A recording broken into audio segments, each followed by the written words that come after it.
দেব আর জিৎকে একসঙ্গে দেখা যায় না অনেক দিন। অ্যাজ ইন জানতে চাইবে ওটা কি দুজন সুপারস্টারের কোথাও গিয়ে ইগোর লড়াই? যেদিন হওয়ার সেদিন ঠিকই হবে, নিশ্চয়ই কোনো না কোনো কারণ আছে বলে হচ্ছে না। বাংলার সব থেকে বেশি ক্ষতি যেটা হয়েছে, বাংলার ইউথ বাংলা ছেড়ে বাইরে চলে গেছে। Jeet, not only to you, we cannot offer Shahrukh Khan also a main lead as a hero in the south Indian films.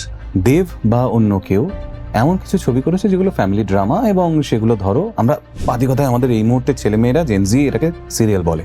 যে কোনো ইন্ডাস্ট্রির ড্রাইভার সিটে কিন্তু সবসময় মেন স্ট্রিম কমার্শিয়াল সিনেমাই থাকে।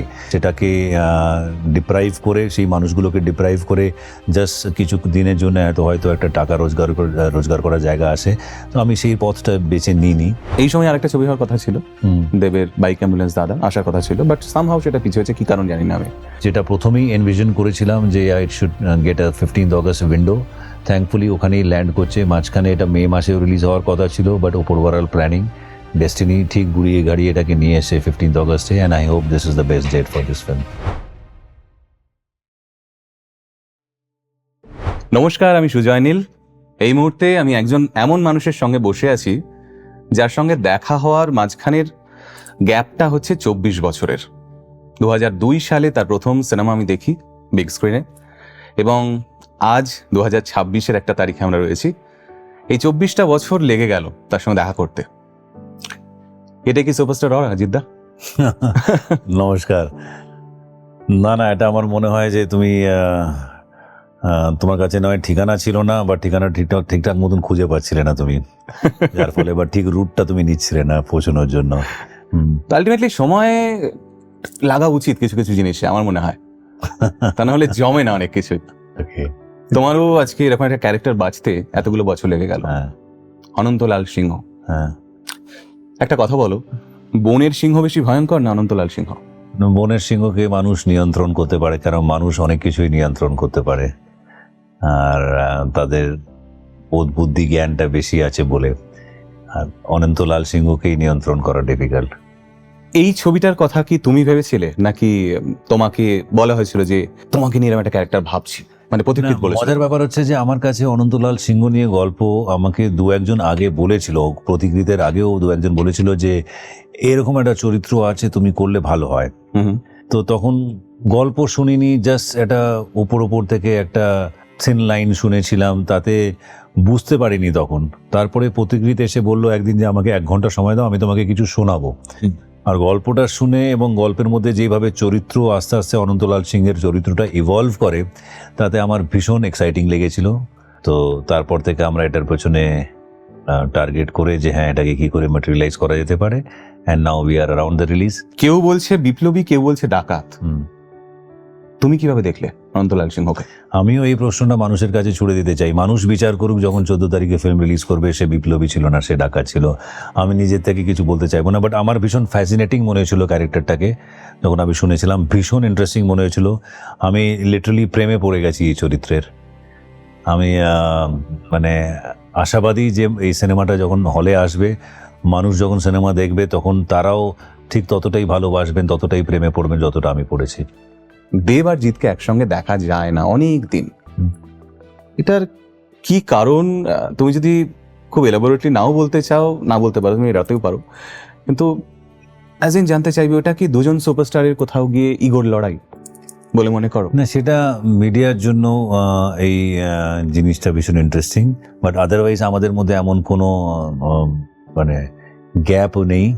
আমরা ডেফিনেটলি যখন দেখা হয় একে অপরের সাথে কথা বলি, এমন ঘনিষ্ঠতাও নেই যে বারে বারে ঘন ঘন দেখাও করব। আর একসাথে কাজ করার ব্যাপার নিয়ে যদি যেদিন রাইট স্ক্রিপ্ট আসবে, দুজনের মনে হবে যে হ্যাঁ, এই রোলটা আমাদেরকে এক্সাইট করছে, তখন আমরা একে অপরের সাথে নিশ্চয়ই কাজ করব। তোমাকে SBF এর ব্যানারে বহুদিন দেখা যায়নি, যেখানে আমরা কাইন্ড অফ তোমাকে কিন্তু তোমার স্টারডামটাকে পেতে দেখেছি, যেখানে তোমার সেই সমস্ত ছবি, মানে লার্জার দ্যান লাইফ, এই সমস্ত স্টোরিজে দেখেছি। কেন? শুধু আমার উপর নির্ভর করে না, এটা সময়, ওপরওয়ালা কিভাবে ডেস্টিনিতে নিয়ে লিখেছে তার উপরে নির্ভর করে, এবং যেদিন হওয়ার সেদিন ঠিকই হবে। নিশ্চয়ই কোনো না কোনো কারণ আছে বলে হচ্ছে না। তুমি, দেব, দুজনকে আমরা সুপারস্টার হিসেবে দেখেছি, মানি, মন থেকে মানি ভীষণভাবে। এতগুলো বছর পেরিয়ে গেল তোমরা আসার পর, কি মনে হয় যে কেউ এলো না কেন, আর উঠে এলো না কেন? এটা বাংলার দুর্ভাগ্য, বাংলা ফিল্ম ইন্ডাস্ট্রির দুর্ভাগ্য। যে এখনো নতুন ছেলে খুঁজে পাওয়া যাচ্ছে না, আমরাও খোঁজার চেষ্টা করছি, অনেকে খোঁজার চেষ্টা করছে। তো বাংলার একটা বড় দুর্ভাগ্য কি জানো, বিগত 30-40 বছরে বাংলার সব থেকে বেশি ক্ষতি যেটা হয়েছে, বাংলার ইউথ বাংলা ছেড়ে বাইরে চলে গেছে। তো ইউথ যদি এখানে থাকতে না চায়, তাহলে তুমি কি করে এক্সপেক্ট করবে যে ইয়াং জেনারেশন যারা আছে তারা কানেক্টেড থাকুক, তারা ইনভেস্টেড থাকুক এই রাজ্যের মধ্যে? তো সেটা রিফ্লেকশন সব ইন্ডাস্ট্রিজের মধ্যেই পড়বে, সিনেমা ইন্ডাস্ট্রির মধ্যেও পড়বে এবং অন্যান্য ইন্ডাস্ট্রির মধ্যেও পড়বে। এটা বাংলার অনেক বড় ক্ষতি। তুমি কি চাইবে কেউ বলে বিপ্লবী, কেউ বলে ডাকাত যখন স্ক্রিনে আসবে, বিগ স্ক্রিনে মানুষজন দেখবেন একসঙ্গে, অপেক্ষায় আছে অনেকেই, তো সেখানে তোমাকে যদি কেউ ভুলে যায়, অনন্তলাল সিংহকে নিয়ে লোকের বাড়ি গেল, তোমার কেমন লাগবে? সেটাই তো আমি চাই। মানুষ অলরেডি বলছে যে আমরা অন্যরকম জিতকে দেখছি। আমি এই কারণেই প্রশ্নটা করলাম। তো আমার তো অ্যাজ অ্যান আর্টিস্ট আমার চেষ্টা সবসময় এটাই থাকে। আমি যখন খাকিতে আইপিএস অর্জুন মৈত্র করছি, তখন মানুষের দেখে যেন মনে হয় যে he is looking like an IPS, একে দেখে জিত মনে হচ্ছে না, একে আইপিএস অর্জুন মৈত্রই মনে হচ্ছে। তো অ্যাজ এ শিল্পী আমার সেটাই তো কাজ। আমি অর্জুন মৈত্র থাকলে অর্জুন মৈত্র, বিপ্লবী বা ডাকাত অনন্ত থাকলে অনন্ত, শেষ থেকে শুরু মাহিদ থাকলে মাহিদ, চেঙ্গিজের যদি আমি মাফিয়া হই তার mafia. So it should be like that. That is what actors are meant to be. তুমি এক্ষুনি বললে খাকিদা বেঙ্গল চ্যাপ্টারের কথা, আমরা তো ভাবছিলাম তুমি খুব তাড়াতাড়ি আবার বলিউডে কিছু করবে, কিন্তু তারপরে আমরা এটার খবর পেলাম যে আসবে। তো অফার এলো আরো? কথাবার্তা হয়, বাট এমন কিছু নয় যেটা আমার এক্সাইটিং লেগেছে আর আই শুড সে ইয়েস। ওকে, এখন অব্দি সেরকম আসেনি। সাউথ ইন্ডাস্ট্রি তোমাকে চাইছে? তুমি জানো একটা মজার ব্যাপার, সাউথ ইন্ডাস্ট্রিতে কিন্তু নর্থের হিরোদের অ্যাকসেপ্টেন্স হয় না। হ্যাঁ, আমার সাথে একদিন একজন বিখ্যাত বড় পরিচালকের সাথে কথা হচ্ছিল। হ্যাঁ, তো সে বললো যে আনফর্চুনেটলি জিৎ, তুমি কেন, আমরা শাহরুখ খান কেউ না, নর্থ ইন্ডিয়ার কোনো হিরোকে আমরা তাকে হিরো হিসাবে সাউথে প্রেজেন্ট করতে পারবো না। ওকে। অ্যান্ড আমি তখন ঘুরে তাকালাম তখন দেখলাম যে তাই তো, আজ অব্দি নর্থ ইন্ডিয়ান কোনো হিরোকে তারা সাউথে হিরো হিসাবে প্রেজেন্ট করেনি। অনেক জনকে নিয়ে গিয়ে ওখানে ভিলেন বানিয়ে দিয়েছে। অ্যান্ড ওরা বলছিল আমাকে যে ওরা জেনে এসছে যে নর্থ ইন্ডিয়ানরা সাউথ ইন্ডিয়ানকে একটু ছোট করে, they look them down upon, and ওদেরকে কালো বলা হয়, মোটা বলা হয়, মাদ্রাসি বলা হয়। তো that discrimination has always been there. তো যার ফলে কি হচ্ছে না, সাউথের লোকেরা they only like to see their heroes to beating others. ওটা নর্থ ইন্ডিয়ান অ্যাক্টার্সদেরকে নিয়ে এসে ওদেরকে মারছে, that is fine with them. North Indian হিরোইন্সদের সাথে প্রেম করছে, that is fine with them. But north Indian অ্যাক্টার্সদেরকে নিয়ে তাদেরকে হিরো হিসাবে প্রেজেন্ট করছে, that picture you will not get to C. একদমই পয়েন্ট এটা। So he defined me, যখন এক্সপ্লেন আমাকে করলো, সাথে সাথে এটাও বললো যে Jeet, not only to you, we cannot offer Shahrukh Khan also a main lead as a hero in the south Indian films. তখন আমার একটা আই ওপেনার ছিল আমার জন্য। আমার মনে হলো যে he was so bang on. So if at all I get an opportunity to do something in south, it has to be I am getting beaten up. আমি নেগেটিভ রোলেই আমাকে হয়তো দেখতে পাবে। না, তুমি চিরদিনই লার্জার দ্যান লাইফ মুভি করেছো, যেটা বিগ স্ক্রিনের জন্য অবভিয়াসলি ফিট করে। তো সেক্ষেত্রে এই ছবিটাও কেউ বলে বিপ্লবী, কেউ বলে ডাকাতও সেরকমই একটা ছবি। অ্যাবসলিউটলি। কিন্তু লাস্ট কয়েক বছরে আমরা দেখেছি দেব বা অন্য কেউ এমন কিছু ছবি করেছে যেগুলো ফ্যামিলি ড্রামা, এবং সেগুলো ধরো আমরা বাদি কথায় আমাদের এই মুহূর্তে ছেলেমেয়েরা জেনজি এটাকে সিরিয়াল বলে, কিন্তু তারা ব্যবসা করেছে এবং কোথাও গিয়ে ফল পেয়েছে, যেটা তারা চেয়েছে। অ্যাজ ইন ছবিটা হলে এসছে, প্রচুর মানুষ দেখেছে এবং সেখান থেকে ব্যবসা তারা করেছে। তুমি ভাবনি কখন যেরকম তোমার প্রোডাকশন হাউস থেকে হোক বা যে কোনোখান থেকে হোক, যেরকম ছবি বানাই বা এই জোনটায় আমি যাই? না, মনে তো অনেকবারই হয়েছে, কিন্তু পাশাপাশি এটাও আমি অনেক আগেই রিয়েলাইজ করেছিলাম যখন আমরা সাথী করেছিলাম, মেইন স্ট্রিম স্পেসের মধ্যে কানেকশন পাওয়াটা, যেখানে গ্রাম, মফস্বল, টাউনস, ক্লাস, মাস সবাই মিলে একটা সিনেমা দেখতে যায়, তখন সিনেমা কোন জায়গাটায় যায় সেই অভিজ্ঞতা আমার আছে। ঠিক, সেটা আমরা এক্সপিরিয়েন্স করেছি প্রথম সিনেমা থেকেই। এক্স্যাক্টলি। তো যার ফলে কি হয়, ওই কানেকশনটাই সবসময় খোঁজার চেষ্টা করেছি আমার সিনেমার, আমার কাজের মাধ্যমে। আর ওই কানেকশনটা তৈরি কিন্তু শুধুমাত্র কয়েকজন মানুষের সাথেই হয়। ব্লেসড আর দোষ যারা ওই কানেকশনটা তৈরি করতে পারে। আমাকে বড় বড় অ্যাক্টার্স, আমাকে मनोज बाजपेयी একদিন বলছিল যে जीत भाई ऐसा है कि हम लोगों ने ना बहुत काम किया है, बहुत काम करते हैं, लेकिन कभी ऐसा नहीं हुआ है कि हमको देख के लोग, लड़कियां या यूथ, वो चिल्लाना, आओ करना, सीटी बजाना, ये कभी हम लोगों ने एक्सपीरियंस नहीं किया। আমি বলছিলাম যে नहीं मनोज भाई, आप हम सबके इंस्पिरेशन है, आपको देख के हम लोग को इंस्पिरेशन मिलता है, आप इतना बढ़िया बढ़िया काम करते हैं, आप नेशनली जाने जाते हैं। तो बोले नहीं जीत, वो अपनी जगह पर है, लेकिन ये बात अपनी जगह पर है कि ऐसा कभी नहीं हम लोगों को मिला है, हम लोग भले ही कुछ भी काम कर लें। तो I feel lucky and blessed that I have been in that spot. ওই ভাবে আমি জার্নিটাকে এনজয় করে এসেছি। তো আমার কাছে সবসময় মনে হয়েছে যে আমি যদি ওখান থেকে ডিভিয়েটেড হয়ে যাই, তাহলে যেই মানুষগুলো এতদিন ধরে আমাকে আমি হয়তো 2 পয়সা এক্সট্রা রোজগার করতে পারবো সেই সময়ের জন্য। বাট আগেন ইন্ডাস্ট্রি, যে কোনো ইন্ডাস্ট্রির ড্রাইভার সিটে কিন্তু সবসময় মেন স্ট্রিম কমার্শিয়াল সিনেমাই থাকে।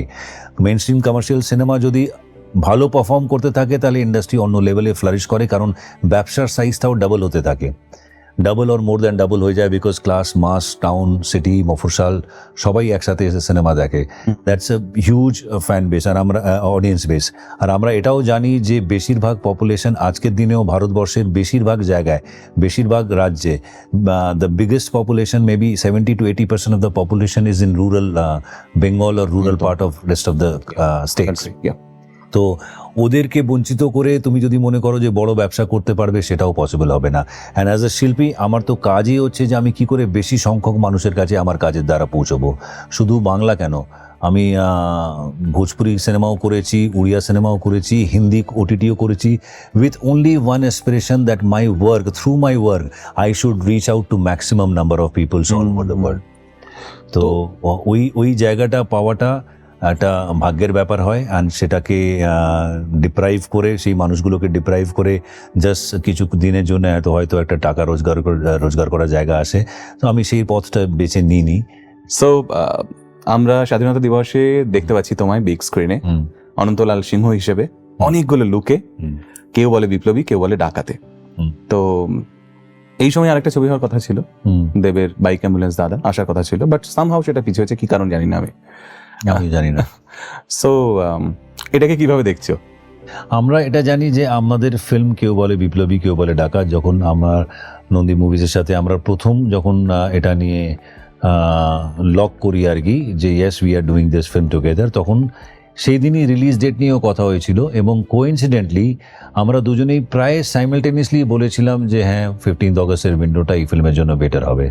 তো বাকি কে আসছে না আসছে তখন কোনো কিছুই স্থির ছিল না। অবভিয়াসলি তোমার যে ছবির বিষয় সেটা 15 অগস্ট একদম ফিট ইন। এক্স্যাক্টলি, আমাদেরও তাই মনে হয়েছিল, এখনো তাই মনে হচ্ছে।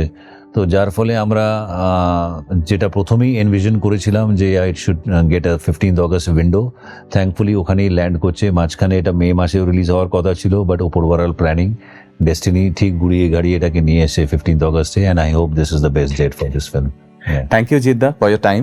Thank you so much Sujoy. আবারও কথা হোক কখনো। নিশ্চয়ই ভালো থেকো, অ্যান্ড এইভাবেই সাপোর্ট করতে থেকো to new stories, new people, new writers and our industry. দর্শকদের জন্য যদি কিছু বলতে চাও সরাসরি। 14 অগস্ট আমাদের ফিল্ম রিলিজ করছে কেউ বলে বিপ্লবী, কেউ বলে ডাকাত। আমি যেমনটা অনেক জায়গায় বলে এসেছি যে এই ফিল্মটা শুধুমাত্র একজন মানুষের গল্প নয়, এই ফিল্মটা শুধুমাত্র একজন বিপ্লবী অনন্তলাল সিংহের গল্প নয়, এই গল্পটা হচ্ছে একটা প্রশ্নের গল্প, যেটার উত্তর আজও আমরা খুঁজে বেড়াচ্ছি। আমরা কি সত্যি সেই স্বাধীনতা পেয়েছি যেই স্বাধীনতা আমাদের বিপ্লবীরা আমাদের স্বাধীন ভারতের জন্য লড়াই করে পেতে চেয়েছিলেন? সেই প্রশ্নের উত্তর আমরাও খুঁজে বেড়াচ্ছি, যেমনটা অনন্ত খুঁজে বার করার চেষ্টা করছিল। তাই ওকে কেউ বিপ্লবী বলে আর কেউ ডাকাত বলে। আপনারা বিচার করবেন সিনেমাটা দেখার পরে যে অনন্ত সত্যি কি ছিল, বিপ্লবী না ডাকাত। Thank you so much. আজকের মতো আসি, আবার কথা হবে।